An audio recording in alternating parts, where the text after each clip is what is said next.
buenas tardes de nuevo a todos vosotros. Algunos de vosotros seguramente incorporados hoy por primer día, otros ya habituales. Quiero de nuevo daros las gracias por vuestra asistencia y hacer la presentación de doña Cinta Osácar, que es la persona que hoy nos va a dar la charla. Persona ya muy vinculada y muy querida por el Instituto Gemológico porque ha dado varias charlas, todas ellas muy interesantes. Quiero recordar, por ejemplo, la última que dio, que se llamaba, seguramente muchos de vosotros lo habéis visto, Diamantes y ciencia ficción, desde Julio Verne a Arthur Clarke. A mí me pareció un planteamiento realmente novedoso e interesante de la gemología, y seguro que el tema que va a desarrollar hoy también lo es, porque de lo que va a hablar hoy es del Santo Cáliz de Valencia, y añade la pregunta: ¿de qué está hecho el Santo Grial? Es uno de los santos griales que están por el mundo, y es muy interesante y novedoso este planteamiento gemológico de una pieza histórica. Seguro que nos va a entretener muchísimo. Cinta Osácar es gemóloga, como es lógico, es profesora de cristalografía y mineralogía en la Universidad de Zaragoza, pertenece a la Asociación de Gemólogos de Aragón, así que le doy la más cordial bienvenida y le expreso nuestro agradecimiento porque haya decidido dar esta charla, que es la última de este ciclo, es la número 28. Con esta charla se cierra este curso y ya la próxima será en octubre, como convenientemente anunciaremos, ya hablaremos de ello al final. Bienvenida, Cinta, muchas gracias por tu presencia y cuando quieras. Bueno, pues muchas gracias, Benjamín, por tu presentación, que bueno, ya se sabe que es de amigo, y bueno, voy a intentar que la charla sea lo más amena posible y que la voy a hacer con el deseo de que sea del interés de todos. Entonces, bueno, pues voy a compartir pantalla. El tema es el Santo Grial y el Santo Cáliz de Valencia, que como ya ha dicho Benjamín, pues es uno de los que reclaman ser el Santo Grial. Entonces, lo primero de todo que a mí me gustaría es empezar contando de dónde ha salido todo el material que voy a presentar, porque no es solo mío. Yo he tenido la suerte de trabajar sobre esto, pero el material no es solo mío. No sé por qué no me... Sí, perdón. El trabajo más importante que hay sobre el Santo Cáliz de Valencia es este de Antonio Beltrán.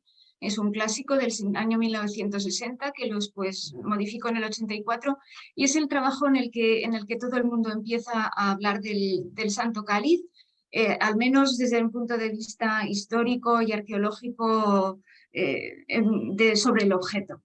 Ese es el básico. Hay otro trabajo posterior de Ferran Arasa, también de tipo arqueológico, publicado en 2014. Y bueno, nosotros tenemos un trabajo que está en revisión, que es también sobre el Santo Cáliz, desde el punto de vista de los materiales, que era un poco el aspecto que el propio Beltrán decía que faltaba en su trabajo. Nosotros pudimos hacer algunos análisis y bueno, pues salen una serie de conclusiones de los materiales, de caracterización de los materiales. Además, recientemente pues ya está en prensa un trabajo sobre más de tipo histórico con Carolina Naya, quien me acompañó en la visita en el estudio del Santo Cáliz. Y bueno, pues eso implica que tengo que agradecer a todos los que nos han proporcionado pues, la posibilidad de hacer este estudio, sobre todo principalmente al Cabildo de la Catedral de Valencia y a don Jaime Sancho Andreu, que era el entonces canónigo celador del Santo Cáliz, que es el título que tiene el encargado de su custodia. Y al Centro Español de Sindonología de allí de Valencia, que fue el que promovió el estudio, y especialmente a Manuel Zarzo y a Jorge Manuel Rodríguez Almenar. También a Ferran Arasa, que nos ha proporcionado algunas de las fotografías, que son extraordinariamente buenas. Y por supuesto tengo que agradecer a mis colaboradores en este trabajo, que son Clodoaldo Roldán y Sonia Murcia de la Universidad de Valencia, y a Carolina Naya de la Universidad de Zaragoza, también gemóloga, y fundamental para este estudio porque sin su ojo experto, ya no solo de historiadora del arte, sino de joyera y tasadora, pues no se habrían podido extraer las informaciones que se han conseguido. Y bueno, finalmente me voy a permitir también dedicar esta charla a mi padre, porque es un tema que le gustaba mucho y del cual también he sacado algunos datos de unas notas que él tenía, ya que estaban por ahí antes de que falleciera. Bueno, pues vamos a empezar un poco por lo más básico que a mí me gustaría contar, que es el grial. El grial, bueno, pues vamos a empezar por qué es el grial, porque es un término que todos conocemos, pero que realmente utilizamos de una forma pues un poco peculiar. Entonces, el principio del grial es estas frases: un grial entre sus dos manos, una doncella tenía, de oro fino era y piedras preciosas tenía, que aparecen en los cuentos del grial de Chrétien de Troyes del siglo XII. Es un trovador que lo escribe para dedicárselo a Felipe, a su patrocinador, Felipe de Flandes, y es la primera vez que aparece la palabra grial refiriéndose a un objeto que es un recipiente. Aquí vemos a la doncella con el grial y aquí el caballero Perceval, que es el protagonista, dirigiéndose al castillo donde ve esta procesión, este cortejo. Lo que pasa es que es una obra que quedó inconclusa. Entonces, lo que ocurrió fue que tuvo mucho éxito el tema e inmediatamente muchos otros escritores y autores pues lo recogieron el tema y añadieron sus contribuciones. De hecho, la primera vez que aparece Santo Grial con el calificativo de santos en la primera continuación, que ya es de 1200, y luego hay muchas otras, pero quizás las que más nos pueden interesar son la de Robert de Bogon, también es de principios del 13, en el que establece que el grial es la copa de la última cena, en la que además José de Arimatea había recogido la sangre de Cristo, que es otro de los principios. Y el otro que es muy importante para nosotros es Wolfram von Eschenbach, que escribió su Parsifal también a principios del 13 en alemán, y es que lo importante de este Parsifal es que establece que el grial está en el monasterio de Monsalvache, en las montañas del noreste de España. Toda la trama del Parsifal de Eschenbach ocurre en España. De hecho, empieza con el padre de Parsifal, que había estado en Sevilla. Y de hecho, también la historia la cuenta como si un trovador provenzal llamado Quiot hubiera encontrado un manuscrito en árabe en Toledo, donde ahí estaría escrita la historia. Ese Quiot es un poco como el Cide Hamete Benengeli de Cervantes en el Quijote, al que se le atribuye el texto para darle como mayor importancia. Y la localización es bastante precisa: el monasterio de Monsalvache, en las montañas del noreste de España. La que diferencia es que para Eschenbach el grial es una piedra caída del cielo, lo que él conoce como, denomina el lapsit silis. Esa piedra después se identifica con la que se habría desprendido de la frente de Lucifer cuando cayó del cielo. Este es un grabado de Doré donde se ve justo la caída y ahí se le desprende esa piedra, pues, que es especialmente maravillosa. Por tanto, el grial tiene una parte de mito que quiere tener también su realidad. El grial es una construcción literaria que se hace a lo largo del tiempo y con contribuciones diversas. Y eso es lo que nos ha llegado hasta ahora. Generalmente se entiende que forma parte de la materia de Bretaña y del ciclo artúrico, porque Perceval es el galés, es denominado el galés, y su antecedente estaría en la historia de los reyes de Bretaña del siglo XII, y luego hay un grupo de libros que se conocen como la Vulgata Artúrica, también del siglo XIII, en el que se establecen estos puntos básicos, que es el grial de la última cena, es el vaso de la última cena, que había contenido la sangre de Jesús. A ver, no sé qué me pasa, que no estoy viendo yo. Y que es milagroso. Entonces, el grial se identifica con el cáliz de la última cena, pero hay que distinguir siempre el concepto de santo cáliz frente al santo grial. De hecho, hay un trabajo de Alberto Montaner en el que habla justamente de este tema. Se llama así el santo cáliz frente al santo grial. Y ese recipiente, pues a veces no es un cáliz, sino que es algo un poquito distinto. Es una especie de recipiente más llano, más como un plato. Este es un capitel del monasterio de San Juan de la Peña y este sería el recipiente no de la bebida, sino más bien de la comida, que es al que decían que sería el grial.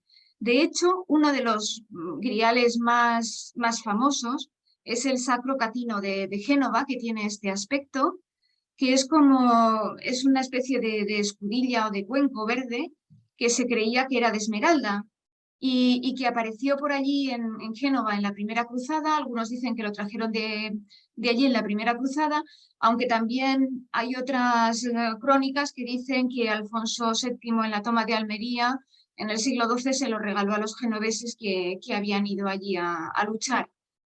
Este Sacro Catino en un tiempo se pensó que era justamente esa piedra que se le había desprendido a Lucifer de la frente, que era una esmeralda. La esmeralda de Lucifer, que algunos de los que me están escuchando seguro que se acuerdan de José Arquero, y quizás en el último de sus libros llevaba este título, que era La esmeralda de Lucifer, que era uno de los relatos gemomágicos y en el que hacía justamente alusión a esta piedra, la esmeralda de Lucifer. La verdad es que no es una esmeralda, es un vidrio.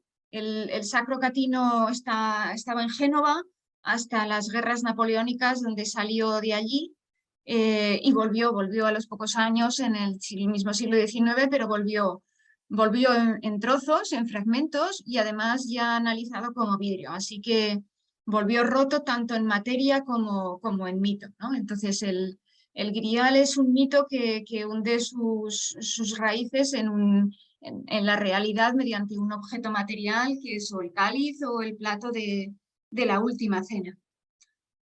Claro, eso nos ha dejado pues una buena colección de candidatos a grial, además del Sacro Catino, que quizás es de los más conocidos, de los que más tiempo ha sido considerado como el grial. Este es el cáliz de Doña Urraca de León, que también recientemente ha sido reclamado, ha reclamado ser el grial, pero no ha tenido veneración histórica como tal. Este es un cáliz de plata sobre dorada, lo que se llama el cáliz de Antioquía, que está en un museo de Nueva York, y cuando se encontró en el siglo XIX, pues se pensó que podría ser el cáliz de la cena. Este es un vaso de madera, que se encontró en Gales y durante un cierto tiempo en el siglo XIX sí que fue considerado, era como milagroso y entonces fue considerado como el grial. Está también en una zona de la materia de Bretaña, como es Gales, lo mismo que este cáliz de Ardagh, que es de plata dorada, que en algún tiempo, no mucho, también fue considerado como el grial. Este es el Santo Grial del Cebreiro. Este es curioso porque es un cáliz milagroso. Y el caso es que el monasterio donde estaba, fonéticamente el nombre se parecía al grial y parece ser que es por eso en algún tiempo se habló de él como el Santo Grial del Cebreiro. Esta es la copa de Santa Isabel. Esta es de cristal de roca. También esta es un cristal de roca del siglo I. Y luego hay un grial también en Glastonbury. Hay una tradición que decía que José de Arimatea había viajado en barco con el cáliz de la cena a Bretaña y que lo habría depositado en el monasterio de Glastonbury. Hay un cáliz que dicen que sería ese, pero también está este pozo. Y otra de las tradiciones es que el cáliz estaría enterrado cerca del pozo y eso hace que las aguas sean milagrosas. Y finalmente tenemos el Santo Cáliz de Valencia, que es el que vamos a hablar y que es, junto con el Sacro Catino, el que más tradición tiene de veneración como el Santo Cáliz, como el Cáliz de la Cena. Así que es el del que nosotros vamos a hablar.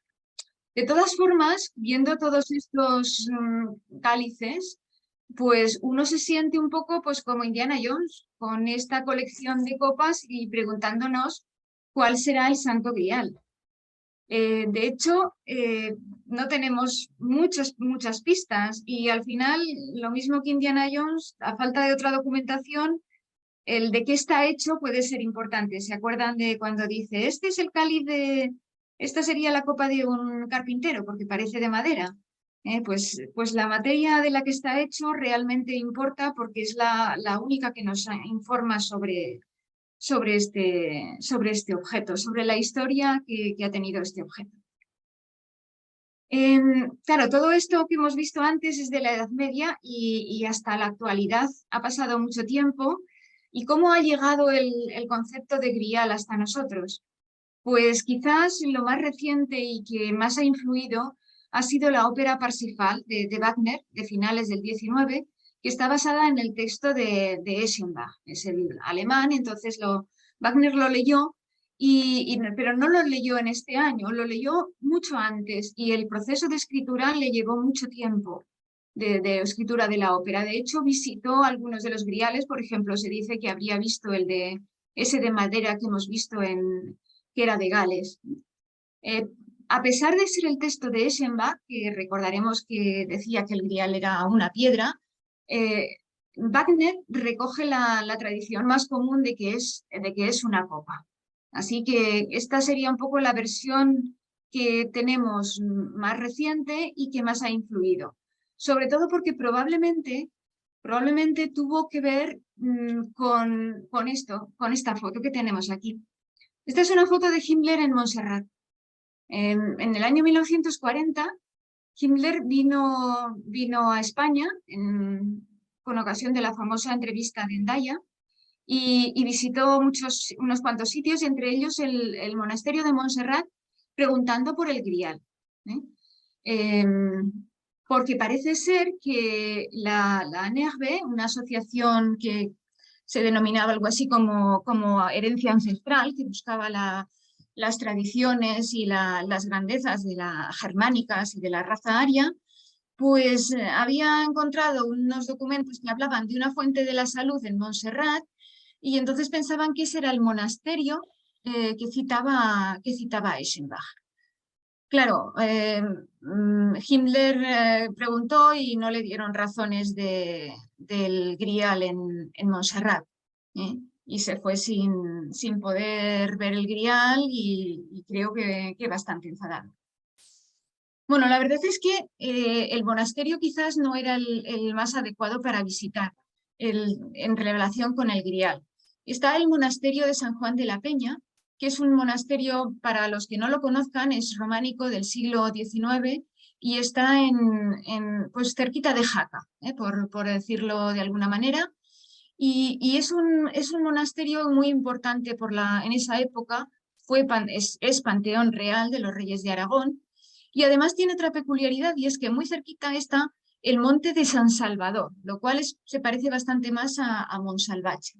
Este sería el monasterio de San Juan de la Peña, y este sería la ermita de San Salvador en el monte de San Salvador, y estos son 500 metros. De hecho, el trayecto es relativamente cortito y está ahora habilitado como sendero de montaña. Y además, aquí estuvo, este sería el monasterio que está como refugiado en una roca, y aquí estuvo el Santo Cáliz, de ahí salió el Santo Cáliz para ir a Valencia. Así que es parecido a Monsalvache y además pues ha tenido un cáliz que ha sido considerado como el cáliz de la última cena. ¿Qué sabemos de todo esto? Pues, ¿qué datos tenemos? Pues hay un documento real de 1399, que es este, y es un documento firmado por el rey, estamos hablando de dinastía de reyes de Aragón, Martín el Humano, justamente que es cuando se lleva el cáliz del monasterio de San Juan de la Peña a su capilla en Zaragoza o a la catedral o al palacio o a la catedral de Zaragoza. Y lo importante es que en este documento cuenta toda la historia. Menciona que es el cáliz de la última cena y también que fue enviado por San Lorenzo a su familia en Huesca. San Lorenzo es un santo al que se le tiene muchísima devoción por toda Huesca, es el patrón de la ciudad de Huesca, de muchísimos pueblos, y su familia era de Huesca. Entonces, esto es el primer documento en el que aparece la historia por la cual el cáliz de la última cena pues habría aparecido en el monasterio de San Juan de la Peña, o en general en Huesca, porque San Lorenzo lo habría enviado a su familia en Huesca.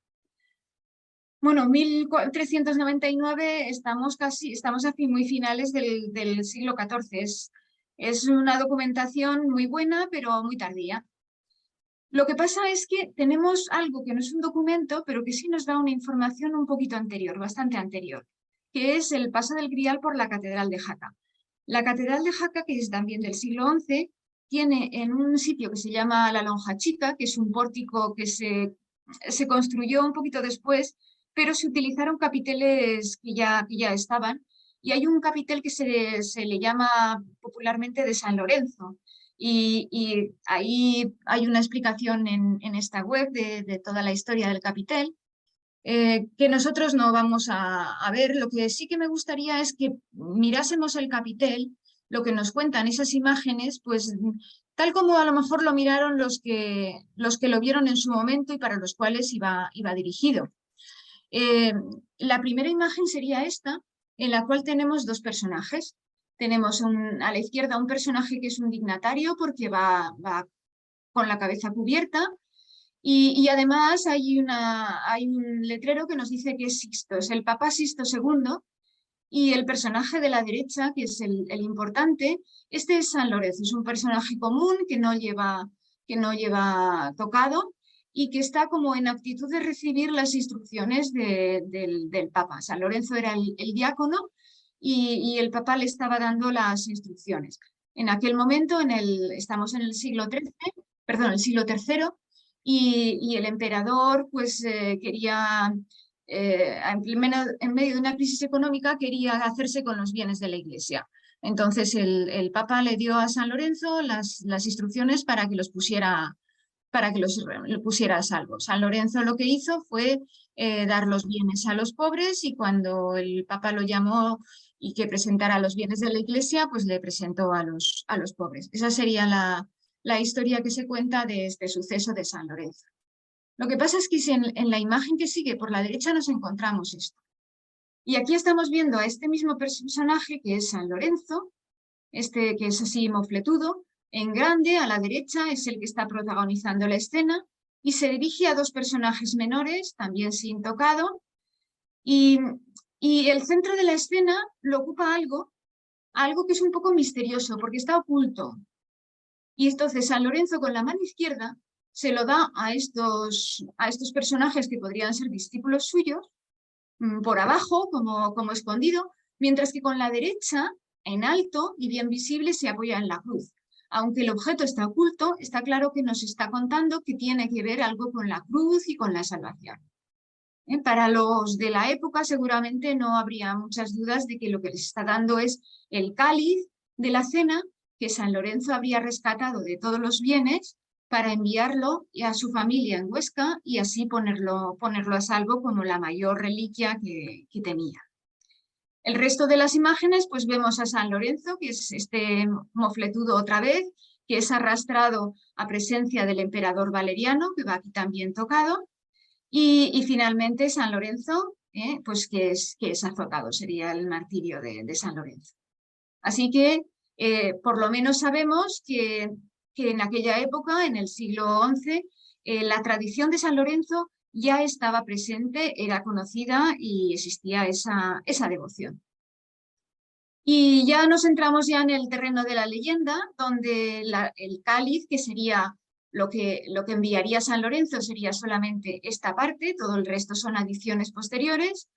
Pues habría ido primero a Huesca, después con la entrada de los musulmanes lo habrían puesto a salvo, primero en la cueva de Yebra de Basa con Santa Orosia, después en San Pedro de Siresa, que lo tenemos aquí, San Adrián de Sasabe, San Pedro del Real de Bailo y finalmente San Juan, la Catedral de Jaca y también San Juan de la Peña. Todo esto que está en rojo es una tradición que no tiene una base histórica así muy fiable. La estancia en San Juan de la Peña, desde luego, de allí salió con el rey Martín el Humano hasta Zaragoza, pasó por Barcelona y llegaría a la Catedral de Valencia en 1424. De la Catedral de Valencia ha salido muy pocas veces, dos de ellas por guerras. En la guerra napoleónica salió hacia Alicante y a Baleares, y en la guerra civil estuvo escondido en Carlet. Y después ha venido dos veces a San Juan de la Peña. Eso ya es historia real y conocida. Todo lo que está en rojo pues formaría parte de la tradición. Vamos pues a ver un poco cómo es el cáliz el Santo Cáliz de Valencia, que parece que es uno de los griales más conocidos. Bueno, pues lo primero de todo, lo que sería el cáliz de la cena sería solamente la copa de ágata. Eso es lo único que es reliquia. El resto serían adornos, relicarios, por decirlo de alguna manera. Y es una copa que se atribuye a que es romana, de los siglos muy tempranos. Se dan unos rangos que unos autores los dan más grandes o más pequeños, pero casi todos admiten que es romana. Desde el punto de vista gemológico, es una ágata bandeada, pero tiene un bandeado muy peculiar, porque es un bandeado paralelo y vertical. Y esto que tiene aquí es una zona de cuarzo microcristalino que está rellenando un hueco. Esta es una imagen más de cerca y entonces se puede ver cómo el cuarzo ha crecido desde los bordes hacia el interior, ha dejado incluso aquí un poquito de hueco, y aquí se ven ya las terminaciones de los cristales de cuarzo. El resto pues son los bandeados estos un poco parduscos, típicos del ágata, pero que están en vertical. Esto sería un poquito más detalle de cómo son las láminas de este bandeado. Y luego también aquí vemos unas manchas dispersas que son como ovaladas y que también son muy típicas de la presencia del ágata.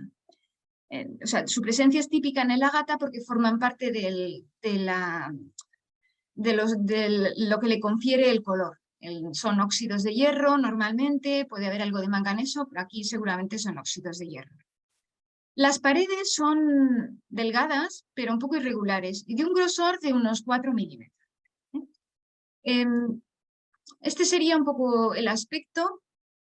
Y siguiendo hablando con el bandeado vertical, y si lo vemos por encima lo vemos así. Entonces esto sí que es curioso porque es completamente paralelo y simétrico a ambos lados. Esto no es común en una ágata. Normalmente en una ágata lo que nosotros... Uy, no me avanza. Lo que nosotros vemos es esto. Este es un cuenco de ágata y vemos estos dibujos curvos, concéntricos, complejos, que corresponden al relleno de un hueco. Es que el ágata del Santo Cáliz no procede del relleno de un hueco, procede del relleno de una vena, de una veta o de un filón, en el cual los rellenos se producen simétricos en los dos lados y al final se rellena el hueco central. Eso es muy raro, pero hay cálices que lo tienen. Este sería un cáliz que está en el Museo del Prado, que pertenecía al Tesoro del Delfín y que es de ágata, y donde también vemos este bandeado paralelo. Sería una situación un poco parecida. Pero ¿cuál es la diferencia? Es que está tallado de manera que el bandeado sale horizontal, concéntrico a la boca. Lo más anómalo es que el bandeado la copa esté tallada de manera que el bandeado sea vertical. Eso, de los que yo conozco, es el único. No hay otro, no he visto ningún otro cáliz de ágata en el que el bandeado sea vertical. Hay pocos que estén tallados de un relleno de fisura o de vena, de veta, pero todos los que están así, todos los que proceden de este tipo de material están tallados de esta manera. Así que en ese caso la verdad es que es único hasta el momento, hasta que alguien encuentre otro igual, pero de momento yo no conozco otro. Y también nos plantea el por qué se eligió esta orientación en la talla. Pudo ser porque el fragmento obligara a este tipo de talla para conseguir un mayor volumen, o pudo ser una decisión estética para conseguir este bandeado vertical. En cualquier caso, es extremadamente raro. Si nos fijamos en la superficie, del cáliz tenemos algunas irregularidades que parece que proceden como de que se hubieran querido eliminar impurezas en la superficie. Pero, a pesar de todo, hay algunos sitios donde se ven unas manchas blanquecinas. Y si las ampliamos, esto es lo que vemos, ¿eh? Entonces, es curioso porque el bandeado, en vez de ser vertical ahí, parece que es concéntrico a estas irregularidades. Bueno, los que hayan trabajado con análisis de minerales y han tenido que molerlos, en este tipo de morteros de ágata, pues seguramente están familiarizados con esto, porque son este mismo tipo de imágenes de huecos que tenemos aquí y que en un objeto del cual no interesa la estética, pues no se han molestado en eliminar. Lo que podemos interpretar en este caso del Santo Cáliz es que evidentemente estas protuberancias hacia el interior corresponden al inicio de la pared al inicio de la formación del ágata sobre la pared de la roca encajante, que da este tipo de figuras y que después ya siguen un bandeado paralelo.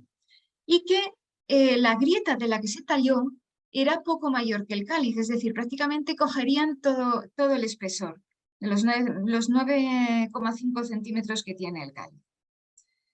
Y que en el proceso de talla lo que harían sería tallar primero el interior antes de despegarlo del encajante, porque es mucho más seguro, y que después se desprendió, al quitar el encajante, aparecieron las marcas. Y aparentemente el lapidario no pudo terminar de eliminarlas porque la pared ya era demasiado delgada y se comprometería la integridad estructural. Es decir, es como si el lapidario se hubiera visto sorprendido por estas marcas, lo cual nos sorprende a nosotros porque este tipo de marcas, como ya hemos dicho, son realmente muy, muy comunes. Esa sería otra peculiaridad que tampoco aparece en otros cálices. Y en cuanto al catálogo de desperfectos, por decirlo así, porque eso sería una característica de la piedra, hay una cosa que es una decoloración, una especie de mancha blanquecina, que solamente está en el exterior, en un lado en el exterior. El bandeado se sigue perfectamente, pero en esta zona que tenía que ser parda, pues está blanca. En el interior no, en el interior no hay esa decoloración. Por tanto, es superficial, solo el exterior, y si se ilumina con luz ultravioleta, lo que se observa es que el ágata no presenta fluorescencia, pero la zona de la mancha sí que presenta una ligera fluorescencia blanquecina. El ágata puede contener elementos como el uranio que pueden dar lugar a fluorescencia. Lo que pasa es que generalmente tiene hierro y el hierro es un inhibidor de la fluorescencia. Por tanto, lo que tenemos que interpretar es que se trataría de una decoloración accidental y que, claro, lo que ha hecho es perderse, eliminar el hierro solamente en la zona muy, muy superficial, que es la que nos da ahora la fluorescencia, y siempre nos queda la pregunta de cuándo y cómo se produjo. La verdad es que esto es una circunstancia, la de esta mancha, que no aparece reflejada en los documentos, pero eso no quiere decir que sea moderna. Lo más probable es que considerasen que era una característica del material y no le dieran mayor importancia. Pero sí que hay un documento que es un grabado que está en la propia catedral, en el cual se ve aquí este lóbulo con el bandeado vertical perfectamente, como se ve aquí, y que parece que está representado con la mancha. Es un grabado que corresponde pues, al siglo XVII, así que por lo menos ahí sí que aparece representado. Para que se haya producido esa mancha, lo más probable es que el cáliz haya sido apoyado sobre una superficie que contuviera pues, alguna sustancia capaz de disolver el hierro, al menos en superficie. Pero o bien se hizo en inclinado o de otra manera, si fuera en horizontal, pues realmente tendría que haberse producido sin que estuviera el pie que tiene ahora. Y el otro fenómeno que nos interesa es la fractura. Bueno, el cáliz, el Santo Cáliz de Valencia, como el Sacro Catino de Génova, pues está roto. Está roto, pero ahí sí que sabemos lo que pasó. Esto fue un Viernes Santo, 3 de abril de 1744, cuando estaban retirando el cáliz del monumento, que se pone para Viernes Santo, y al canónigo que lo estaba haciendo, don Vicente Frígola, se le cayó. se le cayó y se rompió el cáliz en varios pedazos. Bueno, se pueden imaginar el disgusto y lo que supuso aquello. Lo que hicieron, según declaran los textos, fue cerrar las puertas, recoger todos los fragmentos, meterlos en un recipiente, todos firmaron un documento diciendo que esos eran los fragmentos auténticos del cáliz, y aquella misma tarde llamaron a los joyeros para que lo repararan, y lo repararon esa misma tarde. Bueno, el pobre canónigo don Vicente Frígola a los 15 días se murió de repente del disgusto, y dejó un legado para que se hicieran otros cálices para que no se tuviera que utilizar tanto el santo cáliz y no sufriera como esta vez. Esta fractura se puede ver porque la recorre de parte a parte, y falta un pequeño fragmento que debió ser el que no consiguieron encontrar. Y eso es lo que es la reliquia. Vamos a ver ahora lo que es la montura, lo que serían todas las adiciones posteriores.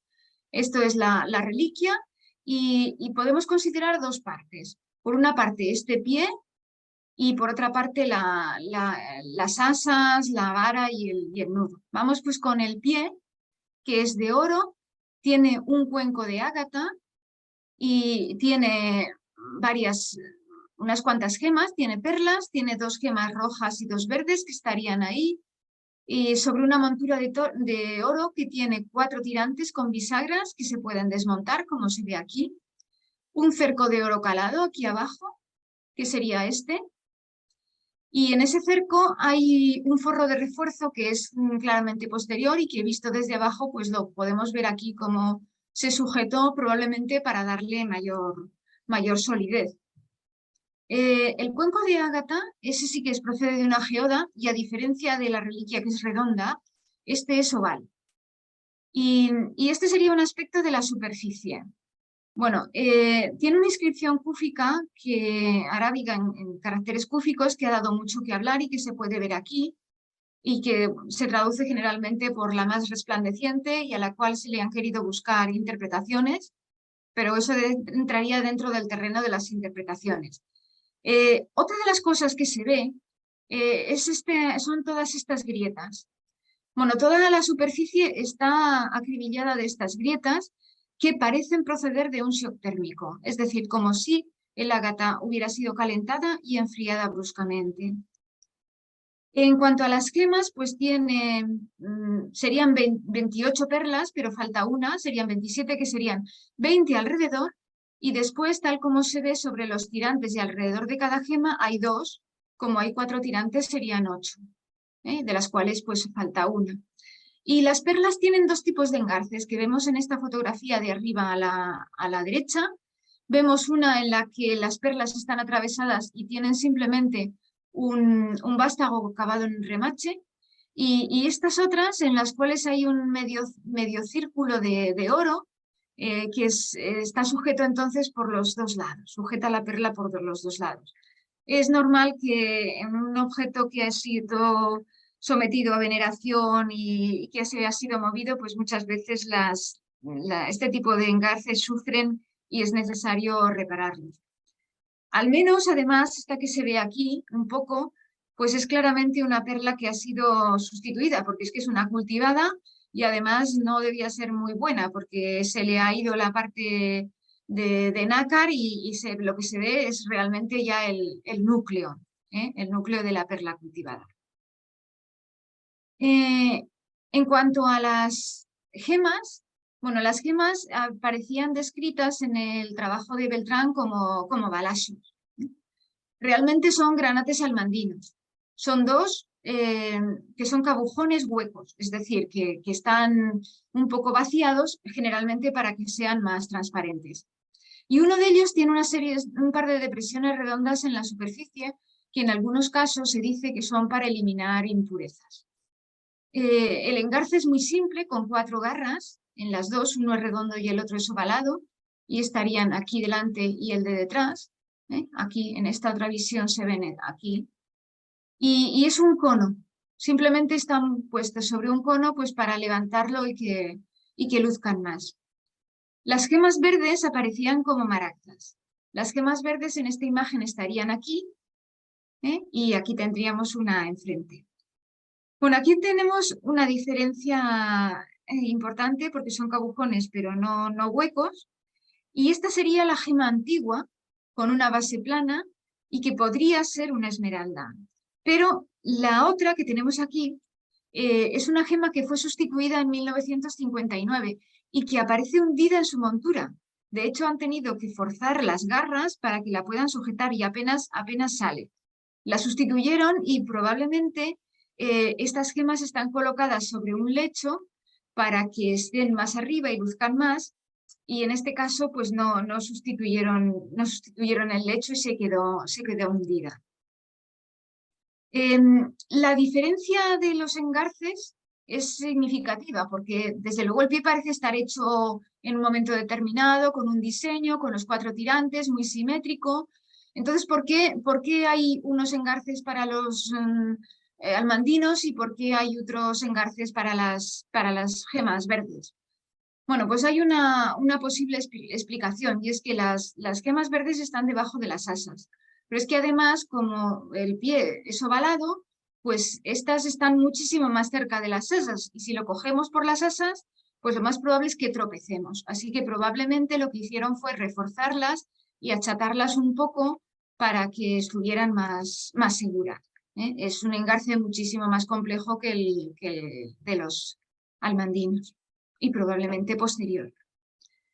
Hasta aquí casi todos los autores dicen que este pie el trabajo corresponde al siglo XIV y habría sido realizado en San Juan de la Peña.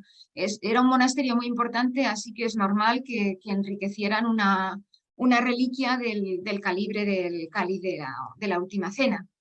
Lo que pasa es que ya hemos visto que tiene modificaciones y adiciones posteriores, de sustituciones de gemas, de refuerzos, cambios en los engarces. Es decir, que a diferencia de otro tipo de piezas que se han hecho de una vez, esto es una reliquia que ha sido venerada y por tanto pues se le han ido añadiendo y sustituyendo y cambiando detalles de la decoración conforme era necesario o simplemente pues se quería enriquecer. Entonces eso lo hace un poquito diferente a la hora de considerarla, a la hora de compararla con otros objetos similares. Vamos pues con la otra parte del cáliz, que es de la montura, que es esta zona, que tiene una vara de oro, que tiene que hay un cuenco, que es el que recoge el pie de la copa, el tallo y el nudo y las asas. De todo ello, lo único que no está nielado es el soporte donde está metida la base de la reliquia, del cáliz de la cena. Ese soporte está pegado y ese no se ha despegado desde hace muchos años, de manera que incluso la forma que tiene ese pie es una suposición, porque apenas se ha podido vislumbrar. Bueno, pues esta parte es la única que no aparece nielada. El nielado es como una especie como un esmalte muy rústico que se hace con sulfuros metálicos y sobre una base grabada y que después se pule. Lo que es interesante es la decoración, porque tiene unos patrones de lacerías muy interesantes, y si lo miramos desde el punto de vista de la simetría, pues nos encontramos con que toda la parte del nielado solo tiene rotaciones, y sin embargo, en la simetría que hay en el pie no hay rotaciones. Y además tiene un par de fenómenos que son muy curiosos, que son lo que se conoce en simetría como homeometría o variación de tamaño, que es un recurso cuando el soporte sobre el que se está realizando un dibujo pues disminuye de tamaño. Entonces, la manera de conservar un poco la continuidad pues es variar el tamaño del dibujo, y si la cosa se pone peor, pues la catamorfía es la transformación del motivo en uno más simple. Pues esto es lo que nosotros estamos viendo. Aquí se reduce el tamaño y aquí incluso pues se llega a hacer más simple. Pero es que además hay irregularidades en el dibujo, en la periodicidad. Por ejemplo, aquí tenemos un enlazo en el que aquí debería ir por debajo y sin embargo lo han pasado por arriba. Y también tenemos errores en el dibujo, en lo que es el trazado de la incisión sobre la cual se deposita el nivelado. Como por ejemplo esto, que es el tallo, donde está el soporte del cáliz, y vemos que la rayita se le ha ido al grabador, y como esa pues podemos encontrar varias.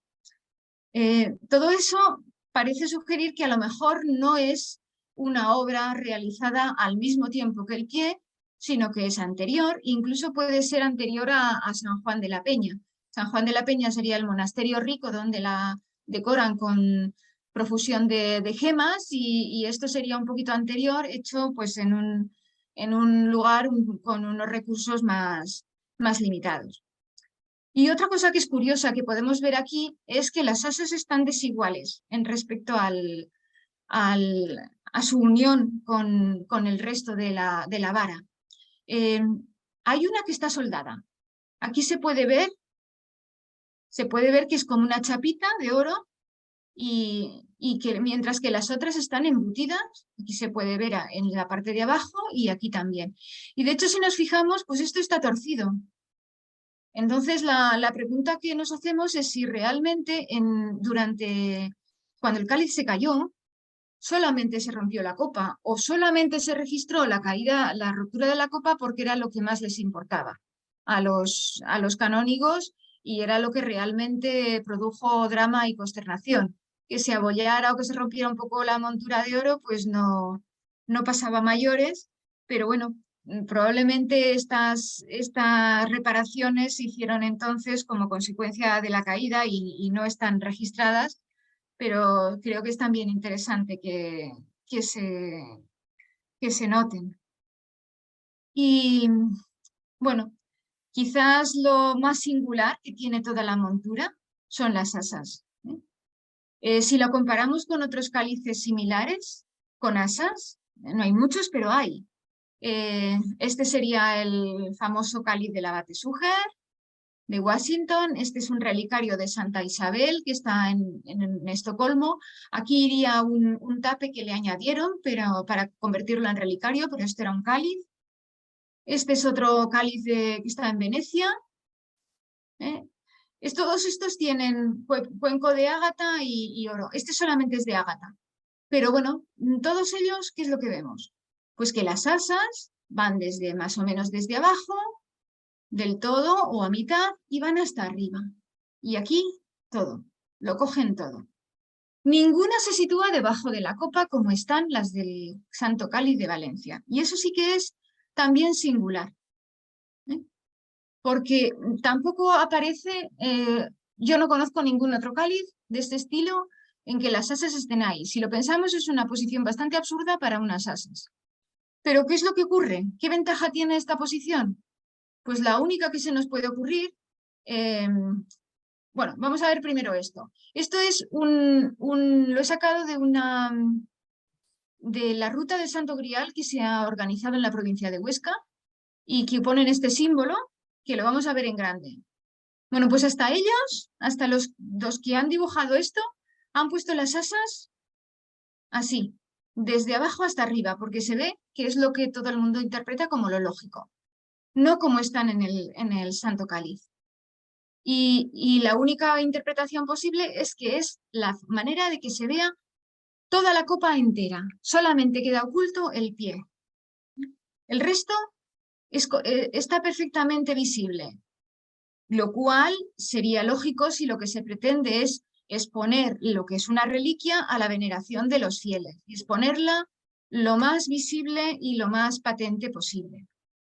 Pero es que además tiene otra característica, el cáliz. Esta foto ya la habíamos visto. No sé si entonces les había llamado la atención, pero está iluminado con una luz potente y en vez de verse así pardo, un tono un poco soso, pues tiene un color rojo sangre realmente llamativo.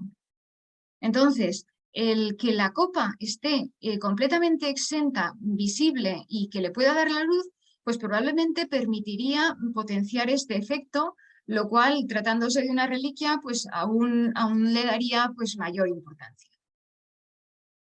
Bueno, pues todo esto lo que nos lleva es a pensar que realmente este cáliz sí que es el que pudo reflejarse en los relatos del Grial, especialmente en el de Eschenbach. De hecho, algunos autores lo que dicen es que Alfonso el Batallador, hablamos de reyes de Aragón, es el Anfortas, el rey del Grial que menciona Eschenbach, el nombre que después pasa a la ópera de Wagner, y que es el nombre con el que sería una especie de contracción de su nombre, de Alfonso y rey y alguna otra cosa, y con el cual a veces había firmado algunos documentos. De manera que la historia de Eschenbach, del Grial en España, en el noreste de España, en un monasterio, en las montañas, Monsalvache, con un rey que se llama Anfortas, pues probablemente está inspirada o dicen los historiadores, algunos, que podría estar inspirada en Alfonso el Batallador. De manera que, bueno, pues el Santo Cáliz de Valencia al menos pudo ser la materia prima, la inspiradora de al menos alguna de estas de las versiones del Grial, especialmente de las que están radicadas en España y que en las montañas del noreste, que son las que después han pasado nos han llegado a través de la obra de Wagner.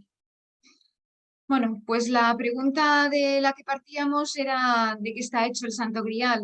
Yo he pretendido pues mostrar que sí que el mito del Grial pudo tener como realidad inspiradora pues este cáliz. De todas formas, como otra posible respuesta, pues el Grial está hecho de la materia de la que están hechos los sueños. Si recordamos esta frase que aparece en El Halcón Maltés y que es una glosa de Shakespeare, de La Tempestad. Así que, bueno, pues esto es todo y muchas gracias por su atención. Bueno, pues muchísimas gracias, Cinta. A mí me ha gustado mucho la charla. Pues me alegro, Me esa parece muy era mi interesante, intención. muy interesante. Esa era mi intención. En algún momento dices que posiblemente lo más probable, ¿no?, es que sea una copa romana. El ágata en Roma era muy considerada como una sustancia, como una materia Sí, son sumamente cara, sumamente noble. ¿No parece posible o probable que Jesucristo en su última cena utilizara una copa de ágata? Digo yo que en Tierra Santa en esa época pocas copas de ágata debía haber, si es que había alguna. Y pues desde luego no la tendría Jesús, la tendría Herodes o la tendría como mucho Pilatos. eso ya Pero bueno, eso son especulaciones, ¿no? eso es el terreno de los historiadores. Yo Sí, me he sí. limitado a hablar en relación con el Grial. Pero es fantástico el estudio pormenorizado que haces, sobre todo relacionándolo con la Edad Media, ¿no? Con los textos que dices que lo sitúan o lo pueden situar desde el siglo XI en el nordeste de España, en las montañas del nordeste. Y luego la minuciosidad que tienes al desarrollar el estudio de la pieza, ¿no?, del Grial. Bueno, pero vamos, a mí me ha gustado mucho, pero quisiera que si alguien quiere hacer alguna pregunta o hacer alguna observación, por favor, pues que la haga. Estamos encantados de oírlos. Buenas tardes, ¿cómo no voy a decir algo, hombre? Si ya es la Vaya, me última encantó. conferencia y soy tan fan de todos vosotros y de, bueno, los conferenciantes, maravillosa, Cintia, maravillosa. En la Muchas de gracias. los diamantes de Julio Verne, maravillosa, pero vamos, en la del Santo Grial, yo que soy tan fan de la Copa Sagrada, también de la síndone, de la Sábana Santa, bueno, me ha encantado el trabajo que habéis realizado, qué bonito. ¿Qué estudio? ¿Cómo os habéis fijado las asas? Vamos, es que es una pasión estudiar el Santo Grial, ¿eh? Maravillosa. ¿Cómo nos lo has explicado? Qué bonito, las perlas, los cambios que han hecho gemológicos. Y bueno, lo que más me ha llamado la atención es lo que has contado de cómo se vuelve roja el ágata cuando está siendo iluminada. Y me parece muy curioso, ¿no?, que contuviera la sangre de Cristo y se vuelve de ese color rojizo. Es curioso. Hombre, Entonces, el fenómeno es fácilmente comprensible porque ya hemos visto las motitas esas rojizas que tiene. Entonces, sí, eso es hematites. Y el sí, hematites tiene la particularidad de que cuando la luz llega a atravesarlo en partículas muy pequeñas se ve rojo. sí. En un pedazo más grueso, no, pero en el color del polvo, cuando los fragmentos son suficientemente pequeños para que la luz los atraviese, se vuelven rojos, se ven rojos. Entonces, ese fenómeno, pues que estamos acostumbrados a ver, es decir, el hematitis, los que somos de mineralogía, el hematitis se caracteriza porque tiene raya roja. Pues es Sí, lo mismo, solamente que ahí son partículas dispersas en el ágata y que el ágata pues no deja de ser un cuarzo poco coloreado, solo está coloreado por lo que contiene. Y entonces si la luz es suficientemente potente y lo atraviesa, pues se ve rojo. Y claro, pues es muy tentador relacionarlo con la propia veneración como el objeto que ha contenido la sangre de Cristo. no se oye, se ha quedado. Bueno, muchas gracias por contarnos esto. Usted dijo que se había roto el Cádiz en ¿Sí? varios pedazos. ¿Y Sí. cómo lo reconstruyeron? ¿Cómo hicieron para dejarlo más o menos tal cual? ¿Qué usaron como pegamento? Porque No lo ¿cómo? sabemos, no lo sabemos porque eso no se ha tocado, no se ha tocado desde el momento. Lo que se sabe que lo hicieron los joyeros y me imagino que utilizarían el mismo adhesivo que se utilizará pues para otro tipo de tareas de joyería, porque eso sí que fueron los joyeros de la catedral los que lo hicieron, pero no se sabe. No se sabe. Desde entonces está también pegado en la base, el cuenco, la base de la reliquia está pegada en su cuenco y eso no se ha despegado nunca. Las gemas se las desmontaron a Beltrán, por eso sabemos lo de los cabujones y demás, pero eso no. Eso está pegado desde el siglo XVIII y nadie lo ha tocado. Es que además, al caerse, pues claro, tomaron entonces conciencia del riesgo que se estaba corriendo y disminuyeron mucho los actos en los cuales se exhibía el cáliz. Y desde luego sacarlo fuera, pues nada. Con lo cual, pues es que ya no se ha vuelto a tocar eso. En la guerra de la independencia ahí sí que es posible que se desmontaran algunas de las gemas, porque cuando fue a Baleares las intentaron, hacía falta dinero para la guerra y se vendieron muchas joyas, joyas del tesoro de la catedral y también se intentaron coger esas gemas, lo que pasa es que había un canónigo que las defendió con uñas y dientes, defendió la integridad del cáliz con uñas y dientes y por eso nos ha llegado hasta nosotros tal cual. Pero eso ya no se ha tocado y está así. En estos momentos creo que lo utilizan para el monumento de Viernes Santo y también hay un día que es el Día del Cáliz que lo exponen y luego lo han utilizado como cáliz Juan Pablo II en la visita que hizo a Valencia, donde creo que fue él mismo el que lo pidió. Y después Benedicto XVI también lo utilizó. Pero el resto es muy limitado el uso que se hace del cáliz y bueno, y la verdad es que nos lo dejaran ver y tocar, pues eso fue un privilegio. Porque Gracias, profesora. Muy buena su exposición. Muchas Esperando otra, gracias. por supuesto. Muchas gracias. Eso, esperando otra cinta, que no te vas a escapar. Bueno, yo quiero, aparte de que haya más comentarios, acabo de recibir un mensaje de Adolfo Basilio, que sé que está presente porque le he visto por aquí, y dice, lo leo textualmente, a ver, Benjamín, a ver, ya se me ha ido, por Dios. Benjamín, no puedo enviar comentarios ni hablar, pero quiero que le transmitas, por favor, mi enhorabuena a Cinta, y gracias a ti y a Lige por las conferencias del 21-22. Un abrazo. Pues muchas Bueno, pues gracias, muchas Adolfo. gracias, Adolfo. Muchas gracias a ti también. Eres Claro. muy amable y ya sé que es de amigo. pues Muy bien. voy a despedir a Cinta, que le agradezco infinito que haya dado esta última conferencia del ciclo, que ha sido preciosa, por cierto, como Muchísimas las gracias. demás que ha dado otras veces. Agradecerle muchísimo la conferencia y agradecer a todos no solo la asistencia a esta conferencia, sino la permanente asistencia a las conferencias del ciclo, que han sido 28, y es un número importante que ha requerido un esfuerzo no pequeño del equipo que trabaja en ello. Nuestro intento es que el ciclo de conferencias sea una herramienta más del Instituto Gemológico Español para ser conocido, no solamente en España, sino fuera de España, sobre todo en Hispanoamérica. Y desde este punto de vista estoy satisfecho porque, como habéis podido ver en las intervenciones que han tenido algunas personas, nos seguís desde varios países de Hispanoamérica. Nuestro propósito, en la medida de lo posible, es seguir ampliando el espectro de personas que atienden o que hablan no solamente desde España, sino desde otros países del mundo. Bien, pues quiero agradecer de nuevo, ahora hablará José María, que quisiera que diga algo, que está aquí, pero mi intención es agradecer a todos la presencia en el ciclo e invitaros a que en el próximo ciclo que empiece en octubre y que trataremos de darle la mayor difusión, pues seáis tan fieles y tan agradecidos y tan, digamos, reconociendo nuestra labor como lo habéis hecho a lo largo de todo este ciclo. Muchísimas gracias. José María, cuenta algo. Sí.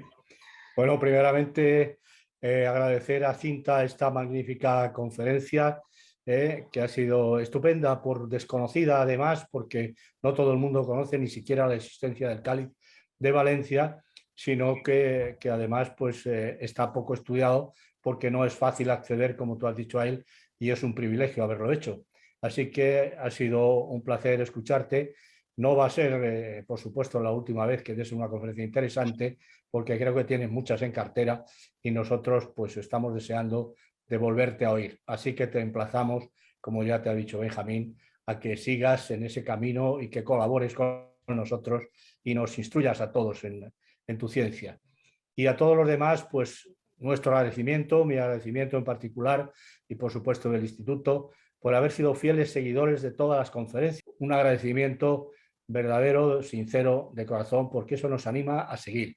Y además también les animo a que el esfuerzo que nosotros hagamos por mejorar las conferencias, por mejorar los temas, por llegar a más personas y por mostrar, en fin, el interés que muestran por la gemología, que se mantenga en el próximo año, en el próximo ciclo, porque creo que también va a ser muy interesante y a todos les gustará. Así que muchísimas gracias, un feliz verano y esperamos vernos nuevamente en octubre.